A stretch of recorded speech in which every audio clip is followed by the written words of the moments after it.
सभी को नमस्कार मित्रों। भटनेर आईएएस की यूट्यूब क्लासेस में आप सभी का हार्दिक स्वागत है। मैं गुरमीत सिंह और हम बात कर रहे थे राष्ट्रपति की आपातकालीन शक्तियों के बारे में। जैसा कि आपने पिछली वीडियो में देखा, हमने राष्ट्रीय आपात की बात की। उसी क्रम को आगे बढ़ाते हुए आज हम बात करेंगे राष्ट्रपति शासन यानी कि अनुच्छेद 356 के बारे में। अनुच्छेद 356 जिसमें उल्लेखित है राष्ट्रपति शासन। इस लेसन में आगे बढ़ने से पहले इंडियन पॉलिटी कोर्स के बारे में एक महत्वपूर्ण जानकारी दोस्तों। दरअसल इस कोर्स को हम लोग ऑलरेडी कंप्लीट कर चुके हैं हमारी एंड्रॉयड ऐप पर इंडियन पॉलिटी का कंप्लीट कोर्स ऑलरेडी मौजूद है और इस कोर्स के तहत हमने 100 से ज़्यादा वीडियोस बनाए हैं। साथ ही इन वीडियोस के पीडीएफ्स भी आप लोगों को मिल जाने वाले हैं। इसके अलावा दोस्तों आपको इंडियन पॉलिटी के 1 ईयर के करंट अफेयर्स भी मिलने वाले हैं हमारी ऐप के ऊपर। तो ये जो कोर्स है अपने आप में कंप्लीट हो जाता है आईएएस प्रीलिम्स एग्जाम के लिए इंडियन पॉलिटी का। ठीक है, तो अगर आप लोग इंडियन पॉलिटी को फटाफट कंप्लीट करना चाहते हैं, अभी तो आप YouTube पर देख रहे हैं, लेकिन अगर आप चाहते हैं कि आप सभी लेसन्स पूरा कंटेंट आपको एक साथ मिल जाए तो आप हमारी एंड्रॉयड ऐप को डाउनलोड कीजिए। आपको हमारी ऐप पर यह कोर्स मिल जाएगा। ये हमारी एंड्रॉयड ऐप का डेस्कटॉप वर्जन है दोस्तों। अगर आप लोग चाहते हैं कि आप हमारे लेसन्स को लैपटॉप में देखें या फिर आप डेस्कटॉप में अपने पर्सनल कंप्यूटर में देखें तो आप लोग bhatnerias.com पर जा सकते हैं और इसके जरिए भी आप लोग हमारे कोर्सेज को एक्सेस कर सकते हैं। जिस तरह से ये इंडियन पॉलिटी का पूरा कोर्स आपको यहाँ नजर आ रहा है, सीसेट 2021 का कोर्स नजर आ रहा है, एनवायरनमेंट एंड इकोलॉजी का कोर्स नजर आ रहा है, तो तमाम कोर्सेज यहाँ पर मौजूद हैं। हमारे कोर्सेज की खासियत ये है कि ये सभी कोर्सेज पूरी तरह से अफोर्डेबल हैं और क्वालिटी के साथ कोई भी कॉम्प्रोमाइज नहीं किया गया है दोस्तों। इनकी कीमत ऐसी है कि एक किताब से भी कम पैसे देकर आप इन कोर्सेज को खरीद सकते हैं। पूरे 1 साल की आपको वैलिडिटी मिल जाती है। यहां पर आप इंडियन पॉलिटी कोर्स की एक झलक भी देख सकते हैं दोस्तों।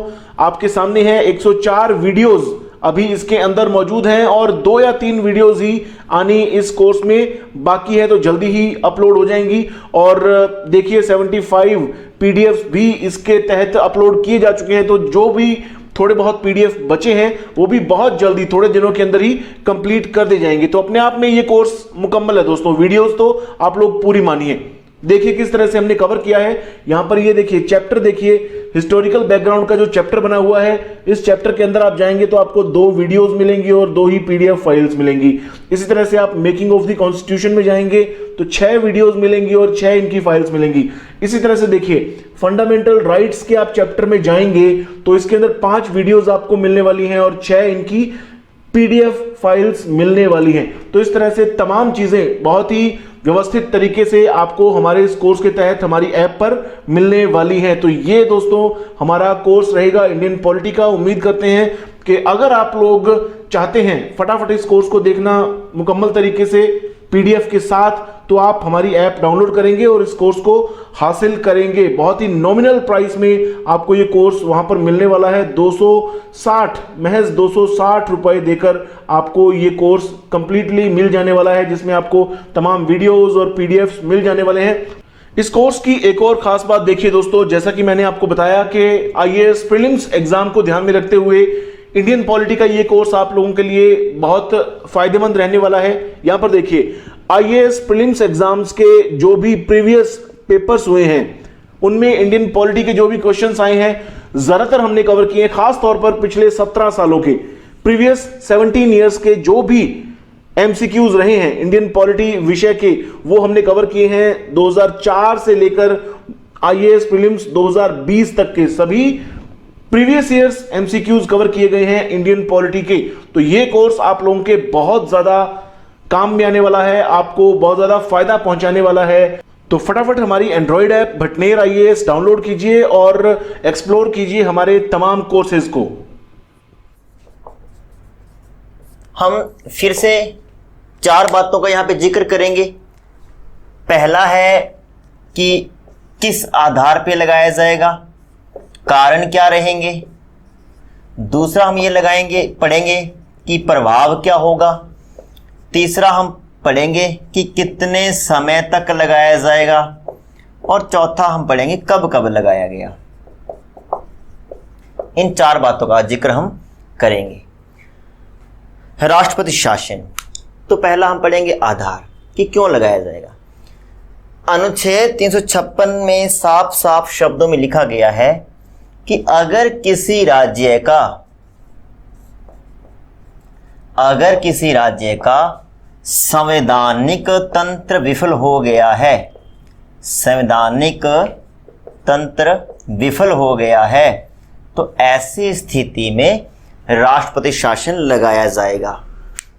पहली बात तो ये कि भाई संवैधानिक तंत्र की विफलता से क्या आशय है।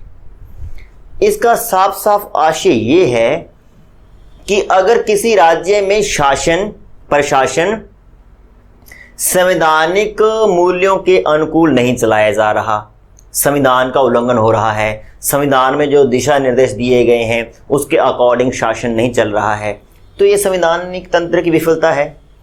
तो ऐसी स्थिति में राष्ट्रपति शासन लगाया जाएगा। अब दूसरा सवाल हमारे मन में ये उठता है कि भाई किस राज्य में शासन कैसे चलाया जा रहा है, संवैधानिक तंत्र विफल हो गया है, वहाँ पर संवैधानिक मूल्यों का ख्याल रखा गया है कि नहीं।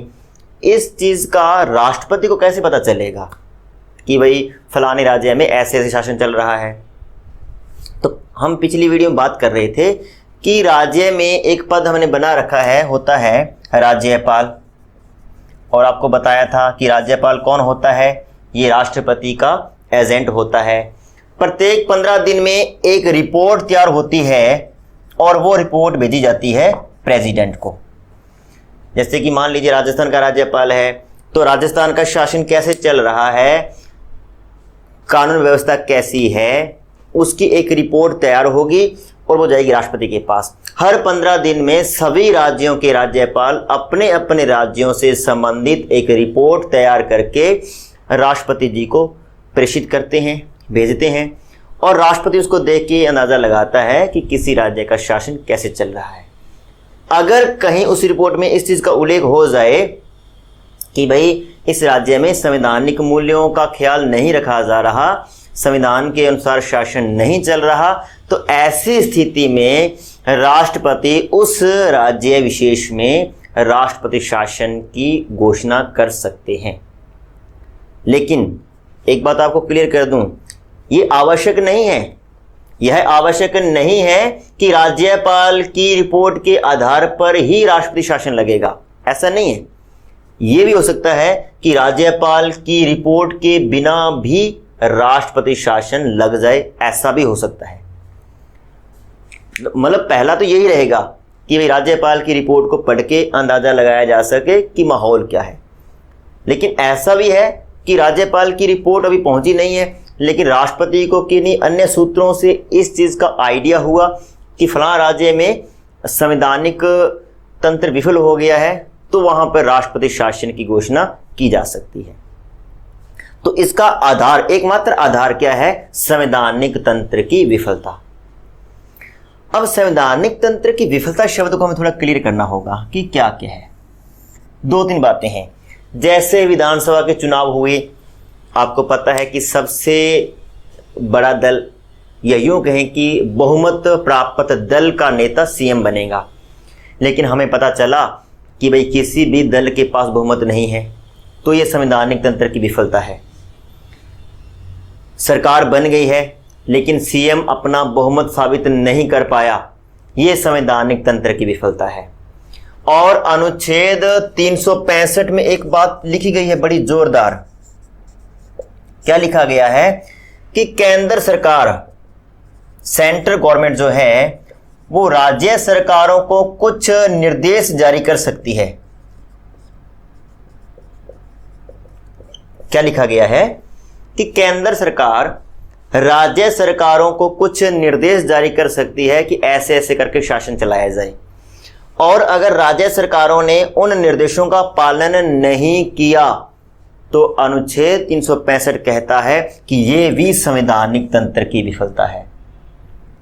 अब आपके मन में एक प्रश्न आ रहा होगा और आना भी चाहिए, राष्ट्रपति शासन किस अनुच्छेद के अंतर्गत लगाया जा सकता है, 365 या 356? इन दोनों में से कोई एक निकालना है तो उसका उत्तर होगा 356। लेकिन अगर दोनों ऑप्शन में है और ए और बी वाला ऑप्शन ऐसा कुछ आता है तो दोनों हो जाएंगे, क्योंकि 356 क्या कहता है कि किसी राज्य का संवैधानिक तंत्र विफल हो जाए तो राष्ट्रपति शासन लगेगा, और 365 क्या कहता है कि केंद्र सरकार के निर्देशों की पालना अगर राज्य सरकारें नहीं कर रही तो ये संवैधानिक तंत्र की विफलता है। इन दोनों ही की बात कह रहे हैं। ऐसा प्रश्न आ सकता है कि किस अनुच्छेद के अंतर्गत राष्ट्रपति शासन लगाया जा सकता है। ऑप्शन आ जाएं 352, 360, 365, इनमें से कोई नहीं। तो हमें लगेगा कि भाई राष्ट्रपति शासन तो 356 के आधार पे लगता है और 356 तो यहाँ पे है ही नहीं, तो हम लिख देंगे कोई नहीं। तो एक उत्तर गलत होगा। 365 है ना हमारे पास, 365 पड़ा है, 365 के आधार पर राष्ट्रपति शासन लगाया जा सकता है, बिल्कुल। तो 365 में लिखा गया है कि राज्य सरकारें अगर केंद्र सरकार के निर्देशों का पालन नहीं करते तो ये भी संवैधानिक तंत्र की विफलता है। अब अगली बात आपके मन में ये आ रही होगी कि भारत संघात्मक शासन व्यवस्था को मानने वाला देश है। राज्य सरकारें क्या करती है, कैसे करती है, क्यों करती है, इससे केंद्र सरकार को क्या लेना है? कि राज्य सरकारें अपना शासन चला रही है तो चलाने दो, केंद्र सरकार इंटरफेयर क्यों करती है? और बहुत कुछ सीमा तक देखें तो इसमें केंद्र सरकार के हाथ में राज्य सरकार की गर्दन पकड़ा दी गई है कि जब कभी उनको लगेगा कि ये राज्य सरकार नहीं रहनी चाहिए और वो कहेंगे कि भाई आपका तो संवैधानिक तंत्र विफल हो गया है, और सरकार को भंग किया और वहाँ पे राष्ट्रपति शासन लगा दिया। तो लग रहा है कि कुछ सीमा तक ये जो आपातकालीन शक्तियाँ हैं ये एकात्मक शासन की ओर झुकी हुई हैं। लेकिन ऐसा क्यों होता है? इससे संबंधित एक अनुच्छेद है, वो अनुच्छेद है 355। अनुच्छेद 355 कहता है कि केंद्र सरकार का ये दायित्व है, सुनिए जरा, केंद्र सरकार का ये दायित्व है। क्या क्या दायित्व है? नंबर एक कि वो राज्य सरकारों की क्या करना है? राज्य सरकारों की बाह्य आक्रमण से रक्षा करे। अब जब हम राज्य सरकारों की बाह्य आक्रमण से रक्षा करेंगे, केंद्र सरकार बाह्य आक्रमणों से रक्षा करेगी, तो उनका ये हक तो बनेगा ना कि वो देखें कि वहां पर संवैधानिक तंत्र चल रहा है कि नहीं चल रहा। दूसरा, नंबर 1 पहला है कि राज्य सरकारों की बाह्य आक्रमण से रक्षा करना। दूसरा है आंतरिक शांति बनाए रखना, आंतरिक शांति बनाए रखना कि किसी राज्य में, देखिए दो बातें हैं, थोड़ा समझना, कोई बाह्य आक्रमण नहीं होना चाहिए, ये केंद्र सरकार को देखना है। दूसरा देखना है कि चलो ठीक है बाह्य आक्रमण तो हम नहीं होने दे रहे, लेकिन उस राज्य के अंदर ही बहुत ज्यादा असंतोष है, विद्रोह हो रहे हैं, हड़तालें हो रही है, जुलूस हो रहे हैं, बसें जलाई जा रही है, तो ऐसी स्थिति में भी केंद्र सरकार का दायित्व है कि वह उस राज्य के आंतरिक मामलों में भले इंटरफेयर करे, लेकिन वहां पर शांति बनी रहनी चाहिए। और तीसरा है संविधान की पालना, संविधान की पालना सुनिश्चित करे, संविधान की पालना सुनिश्चित करे। अब अगर किसी राज्य में संविधान की पालना नहीं हो रही तो सरकार क्या करेगी? तो राज्य सरकार को बर्खास्त करना पड़ेगा। इसीलिए इसको क्या बोलते हैं? राष्ट्रपति शासन। राज्य सरकारों की बाह्य आक्रमण से रक्षा करनी है, राज्य में आंतरिक शांति बनाए रखनी है, उस राज्य में संविधान की पालना सुनिश्चित करनी है, ये केंद्र सरकार का दायित्व है। और इन तीनों कामों को करने के लिए अगर राज्य सरकारों को बर्खास्त करना पड़े तो किया जा सकता है, ऐसा राष्ट्रपति शासन में उल्लेखित है। तो किस आधार पर लगाया जाएगा?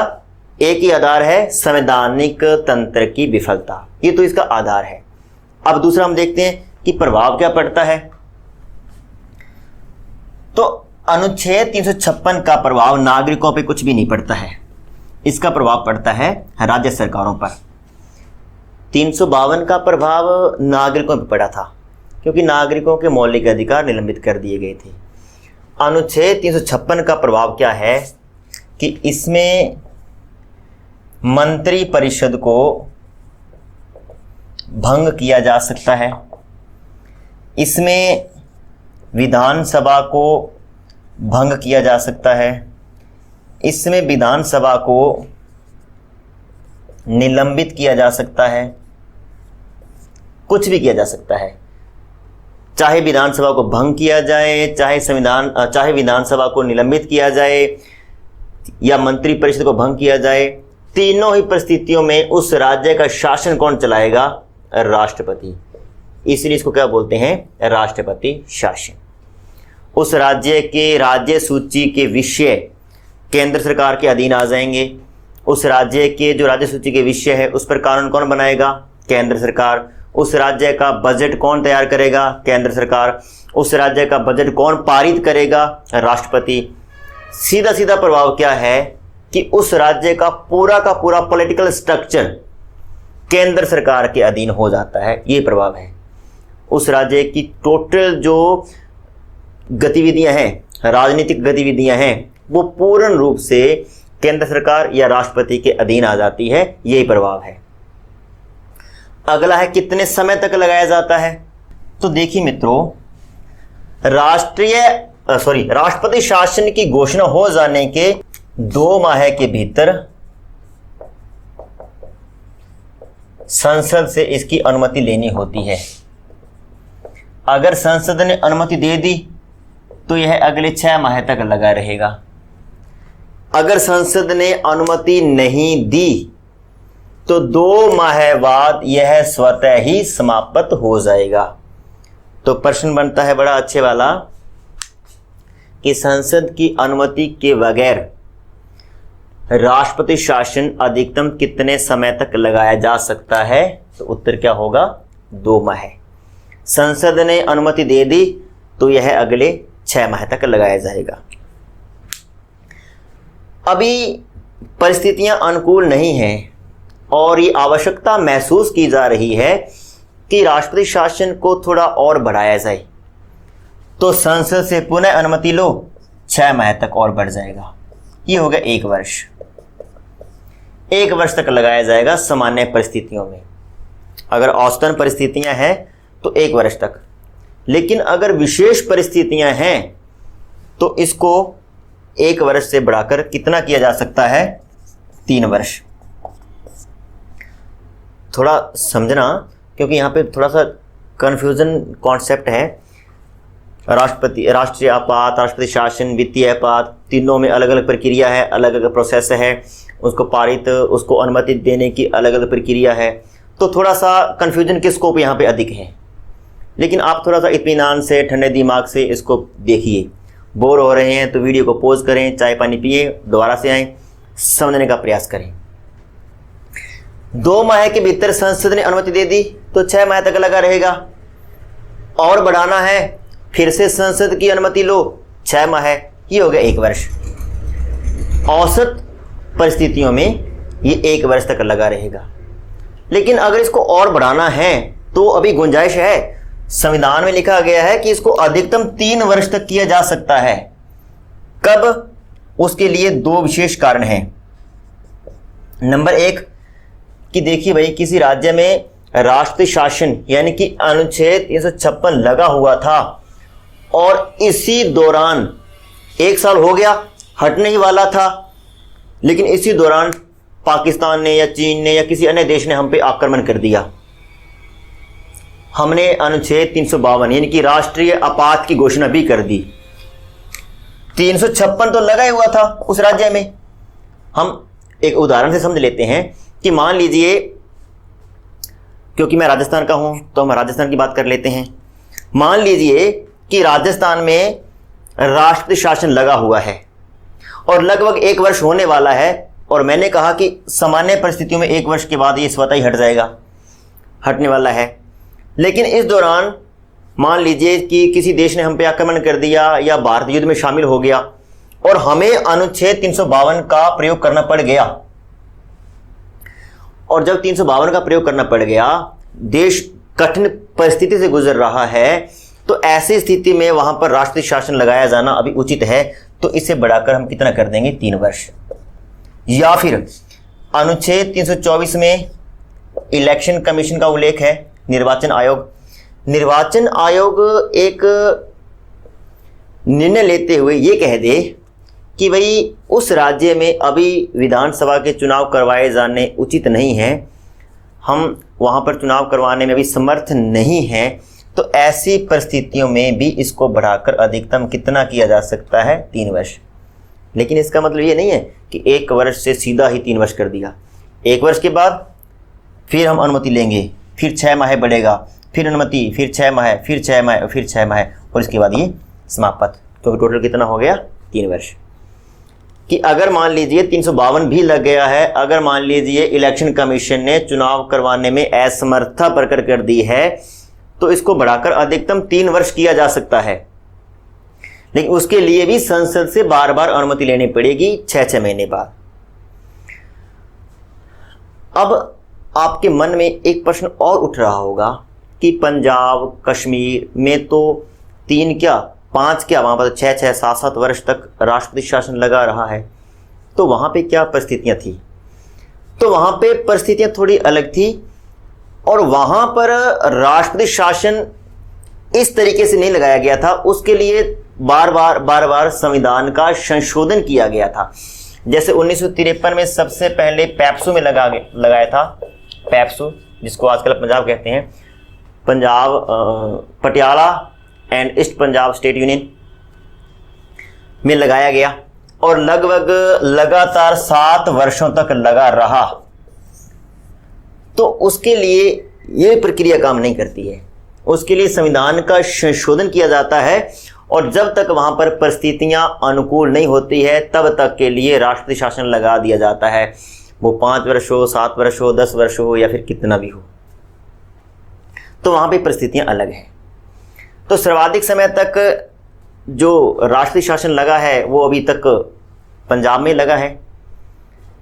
सबसे कम ये यूं कहें कि अगर एक बार भी राष्ट्रीय शासन नहीं लगा है तो ऐसा कौन सा राज्य है? तो जो भी नए राज्य बने हैं, सीधी सी बात है, वही राज्य होंगे। छत्तीसगढ़ है, सन 2000 में बना था, तेलंगाना 2014 में बना है, तो यहाँ पे नहीं लगा है, यहाँ पे राष्ट्रीय शासन अभी तक नहीं लगा हुआ है। अगर आपसे प्रश्न पूछ लिया जाए कि सर्वाधिक बार, समय टाइम की बात नहीं कर रहे, संख्या की दृष्टि से अधिक बार कहाँ पे लगा हुआ है, तो मणिपुर में लगा हुआ है, यूपी में लगा हुआ है। मणिपुर में 10 बार, यूपी में 10 बार। तो ये है हमारा राष्ट्रीय शासन। हम इसके द्वारा से हल्की सी चर्चा करते हैं। हमने आधार पढ़ लिया, किस आधार पर? संवैधानिक तंत्र की विफलता के आधार पर लगेगा। प्रभाव क्या होगा? राज्य सरकारों को निलंबित किया जा सकता है, राज्य सरकारों को भंग किया जा सकता है। कितने समय तक लगेगा? 2 माह के भीतर अनुमति लेनी होगी, फिर 6 माह लगेगा, फिर 6 माह लगेगा। सामान्य परिस्थितियों में 1 वर्ष, विशेष परिस्थितियों में 3 वर्ष। अगर आपसे प्रश्न पूछा जाए कि राष्ट्रीय शासन की अधिकतम अवधि कितनी होती है, तो उसका उत्तर होगा 3 वर्ष। सामान्य परिस्थितियों में इसकी अवधि कितनी होती है? 1 वर्ष। बिना संसद की अनुमति के इसकी अवधि कितनी होती है? 2 माह। संसद की अनुमति मिलने पर एक बार में इसकी अधिकतम अवधि कितनी होती है? 6 माह। कब कब लगा? क्योंकि सभी राज्यों का अपना अलग अलग सिस्टम है, तो अलग अलग बार वहां पे लगा हुआ है। लगभग अगर सभी राज्यों को मिला दिए जाएं तो लगभग 125 बार, लगभग, ये बिल्कुल फिक्स नहीं है, लगभग 125 बार राष्ट्रपति शासन का यूज हुआ है, प्रयोग हुआ है। सभी राज्यों में इसका अलग अलग बार प्रयोग हुआ है। राजस्थान में 4 बार लगा हुआ है, 1967, 77, 1980, 1992। सर्वाधिक बार मणिपुर में, यूपी में। सर्वाधिक समय तक पैप्सू में। बिल्कुल भी नहीं लगा छत्तीसगढ़ में, तेलंगाना में। तो ये था हमारा राष्ट्रपति शासन। तीसरी जो आपातकालीन शक्ति है वो है वित्तीय आपात।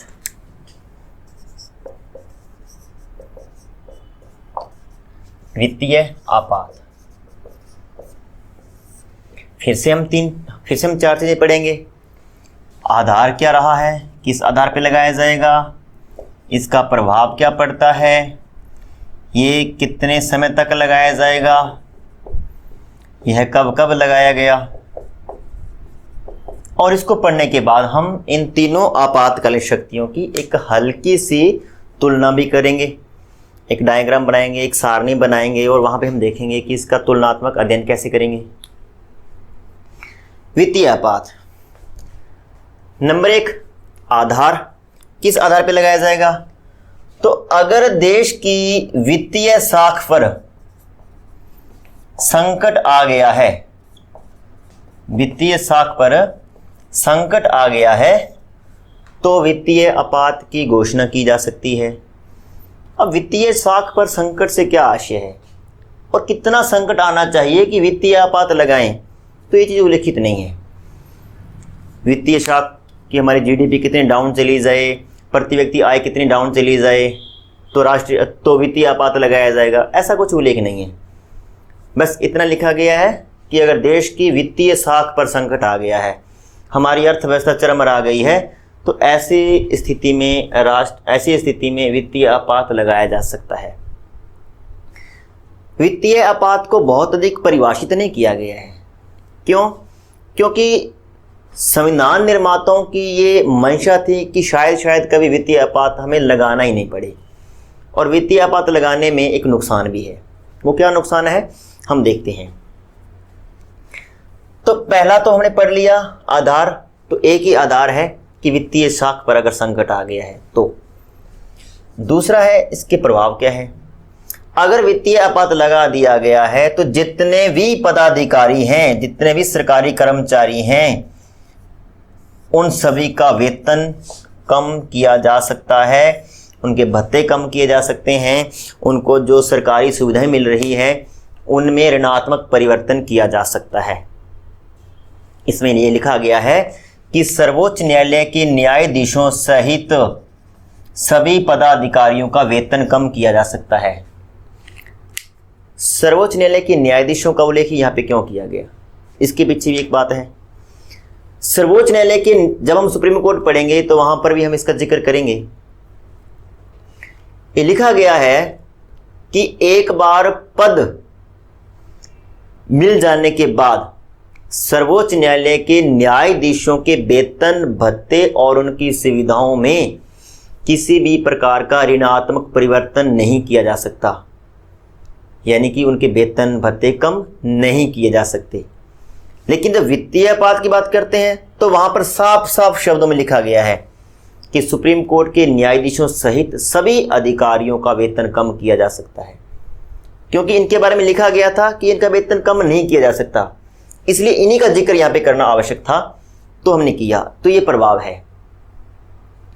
तीसरा है कि कितने समय तक लगाया जाएगा, तो 2 माह के भीतर संसद की अनुमति लेनी होगी। भाई आज वित्तीय आपात की घोषणा कर दी गई है, तो 2 महीने के भीतर संसद से अनुमति लेनी होगी, और अगर संसद ने अनुमति दे दी तो यह अगले कितने समय तक लगा रहेगा, इसके बारे में संविधान मौन है। बताया नहीं गया है कि 6 महीने लगेगा, साल लगेगा, 2 साल लगेगा, कुछ भी नहीं बताया गया है। क्योंकि मैंने पहले बता दिया कि वित्तीय आपात शायद कभी हम लगाएंगे ही नहीं। क्यों नहीं लगाएंगे?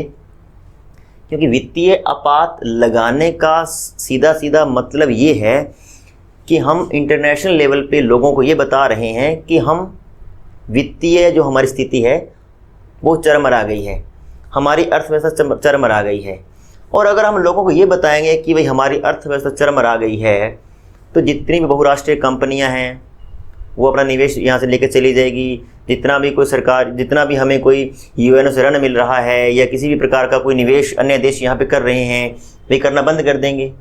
हमारी अर्थव्यवस्था चरमरा चुकी है और चरमरा जाएगी।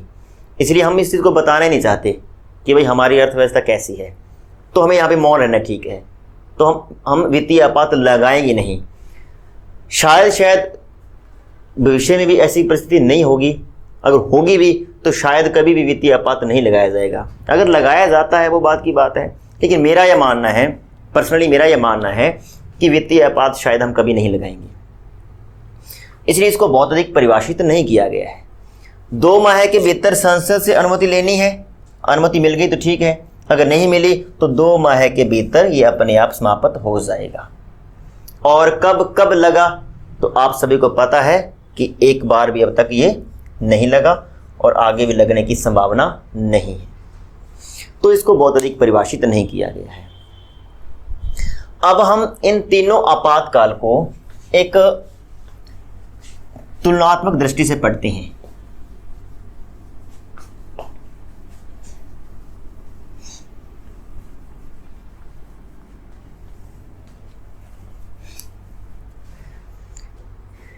देखिए, ये है राष्ट्रीय आपात,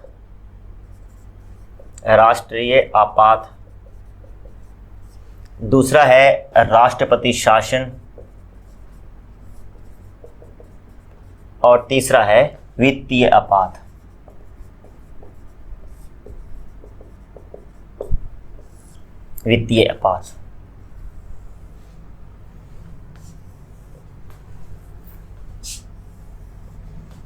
पहले हम पढ़ेंगे आधार क्या है इसके, यानी कि कारण क्या है, इन किस कारण पे लगाया जाएगा।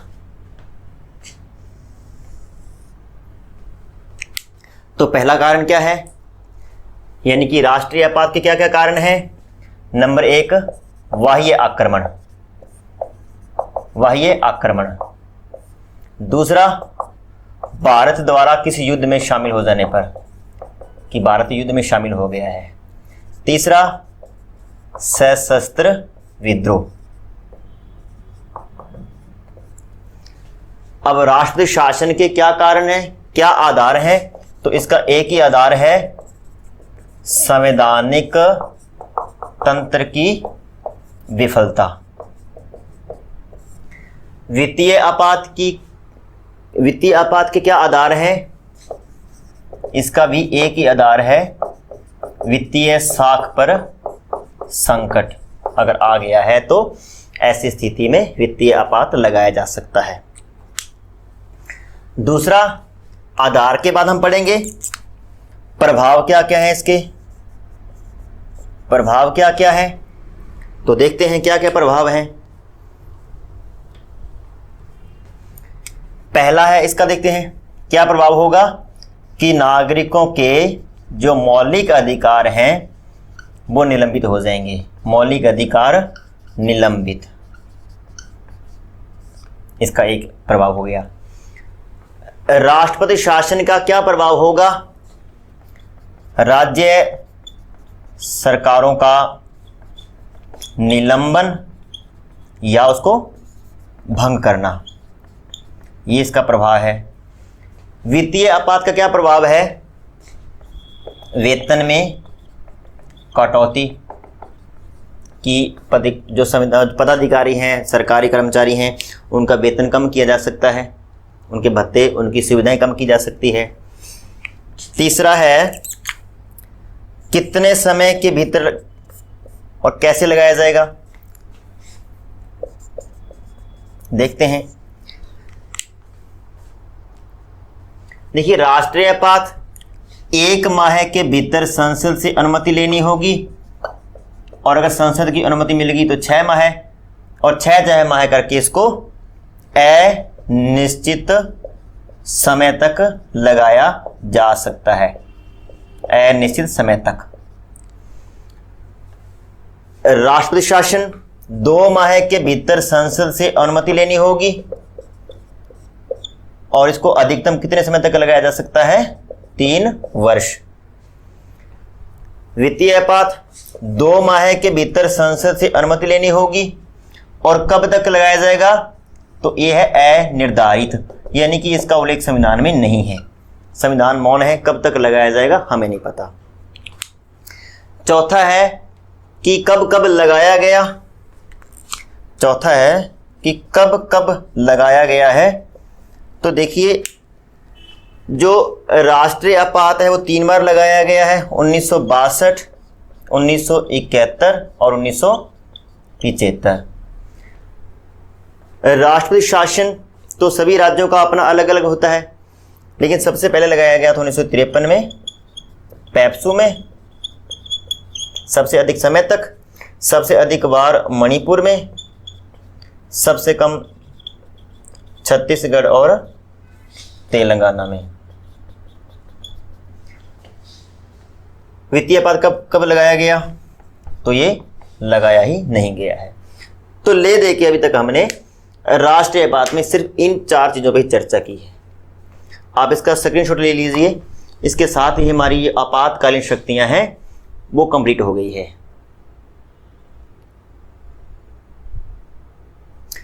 अभी हम आगे पढ़ने वाले हैं राष्ट्रपति की वित्तीय शक्तियां और राष्ट्रपति की कूटनीतिक शक्तियां।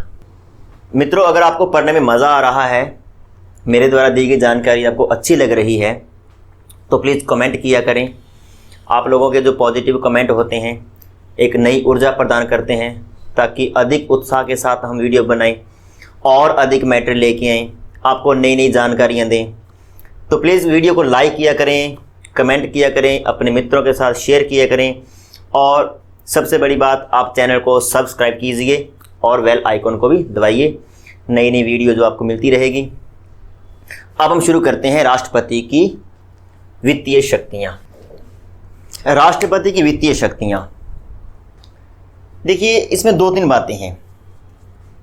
पहला तो ये है कि अनुच्छेद 280 के तहत राष्ट्रपति प्रत्येक 5वें वर्ष एक वित्त आयोग का गठन करते हैं।